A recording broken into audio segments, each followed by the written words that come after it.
and revenue growth over the past several years and even last year.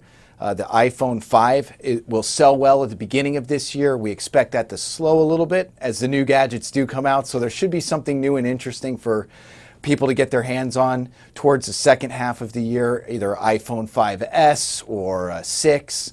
The iPad mini's been a huge success so far. All right, I mentioned maybe a new handbag, so that brings me to Coach. Now listen, they had a disappointing quarter last quarter. So I'm not really sure what is going on there that is compelling. I mean, maybe you're better off buying a purse rather than the stock. You're going to tell me otherwise. Sure.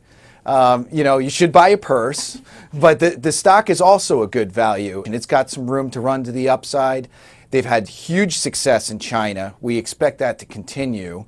Their luxury line is newer. They just rolled that out last year. It's had good early success.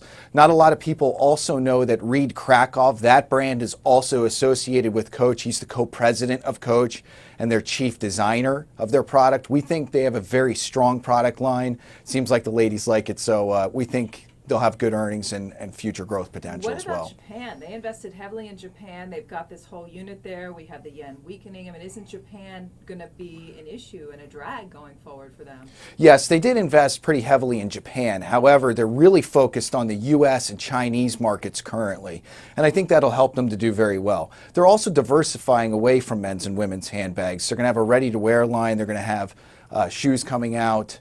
And other accessories as well. So they're diversifying a little bit away from their normal product line, and that should add future earnings and growth in the future.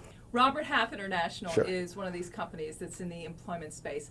I'm trying to figure this space out. I mean, does it do better when the economy is showing better jobs numbers than we have now, or does it do worse? I mean, where's the story in that kind of business? Sure. The story in Robert Half is really temporary employment. A lot of companies are very cautious about adding full-time employees. So they're able to go to a firm like Robert Half and add, temporary employees, maybe for future full-time employment, but at least they get high-quality workers now, and they can do that through Robert Half. A lot of small and mid-sized companies go to a firm like Robert Half, and that's where they see 80% of their earnings comes from temporary employment. Well, what if the job market improves dramatically? Does it hurt their earnings? It shouldn't. They're pretty diversified, but companies will still use, a lot of larger companies also downsize those HR divisions as well. So they're also using a firm like Robert Half to go out and hire people because they don't have the people in-house to, interview and try and figure out if they like the employees or not.